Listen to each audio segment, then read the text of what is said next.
Bicara untung rugi ditunjuknya tuan rumah Qatar dan Arab bagi timnas Indonesia di ronde 4 kualifikasi Piala Dunia 2026. AFC menunjuk Qatar dan Arab Saudi menjadi tuan rumah putaran keempat kualifikasi Piala Dunia 2026.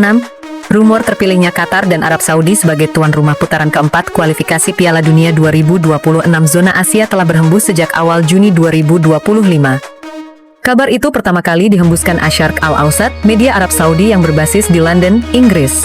Ditunjuknya kedua negara itu untuk menjadi tuan rumah mendapat protes dari sejumlah asosiasi sepak bola, yakni Irak dan Uni Emirat Arab.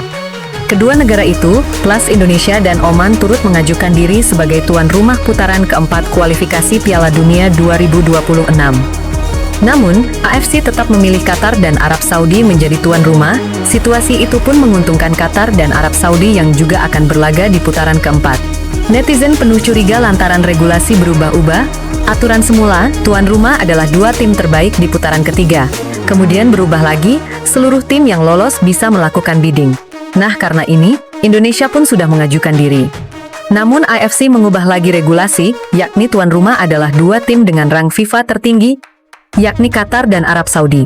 Timnas Indonesia dijamin bakal full support jika bermain di Qatar atau Arab Saudi. Menurut Antara, pada 2025, di Qatar, ada sekitar 37.000 WNI. Di Arab Saudi lebih banyak lagi, ada kurang lebih 857.000 WNI. Belum lagi, warga Indonesia yang berada di sekitar 2 negara itu, semisal UEA, Oman, Bahrain, dan Kuwait. Mereka pasti akan memberikan dukungan secara langsung. Untuk saat ini, koordinasi supporter timnas Indonesia di luar negeri sudah sangat solid. Ada komunitas Garuda Qatar, Garuda Saudi, Garuda Bahrain, Garuda Kuwait, dan Garuda Buana. Yang terakhir merupakan komunitas penghubung supporter timnas Indonesia di seluruh negara. Faktor plus kedua adalah kondisi lapangan. Stadion-stadion di Qatar dan Arab Saudi memiliki kualitas rumput yang baik.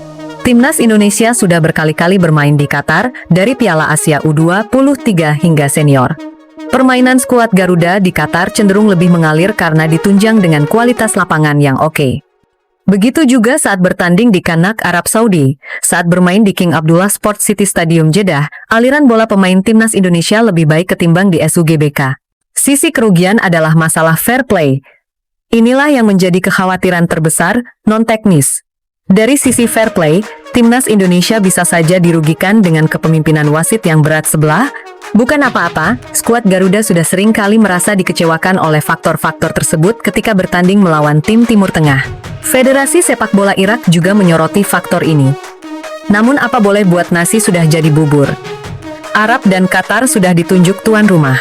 Timnas Indonesia harus berusaha lebih keras agar mampu menyerangkan gol lebih banyak, agar masalah keberpihakan wasit atau faktor non-teknis lainnya bisa teratasi.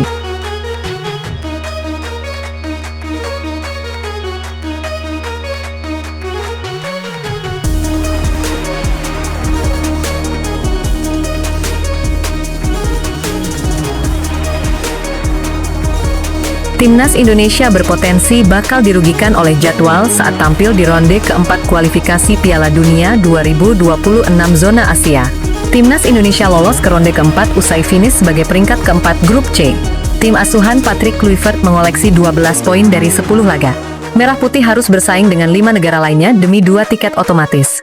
6 negara bakal dibagi dalam 2 grup dan memperebutkan 2 tiket otomatis terakhir ke Piala Dunia 2026. Selain timnas Indonesia, ada Arab Saudi, Qatar, Irak, Uni Emirat Arab, dan Oman. Ronde keempat sendiri bakal digelar dengan sistem round robin.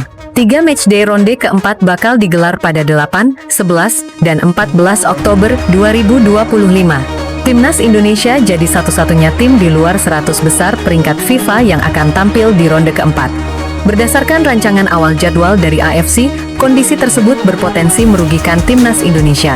Pasalnya, timnas Indonesia bakal menempati pot terbawah atau pot ketiga. Pot teratas bakal ditempati oleh Arab Saudi dan Qatar selaku tuan rumah. Pot teratas sendiri bakal mendapatkan keuntungan besar dari segala segi. Salah satu keuntungan yang diperoleh adalah penyusunan jadwal. Tim tuan rumah bakal memiliki istirahat sepekan. Mereka akan memainkan laga perdana pada 8 Oktober 2025 menghadapi tim di pot terbawah. Tim tuan rumah bakal menutup petualangan di ronde keempat saat menantang tim dari pot kedua yang dihuni oleh Irak dan Uni Emirat Arab pada 14 Oktober 2025. Nasib berbeda dialami oleh tim pot kedua dan pot ketiga. Tim dari pot ketiga hanya memiliki waktu istirahat selama 3 hari dan mengakhiri turnamen lebih awal. Selain itu, mereka juga akan mengawali jalannya ronde keempat bersama tuan rumah. Timnas Indonesia dipastikan bakal mengakhiri ronde keempat pada 11 Oktober 2025. Sementara tim dari pot kedua bakal memulai petualangan pada 11 Oktober 2025. Mereka akan mengakhiri petualangan pada 14 Oktober 2025 menghadapi tim tuan rumah. Berikut potensi jadwal ronde keempat Timnas Indonesia. Pada 8 Oktober 2025 Timnas Indonesia versus Arab Saudi atau Qatar. Timnas Indonesia versus Irak atau Uni Emirat Arab pada 11 Oktober 2025.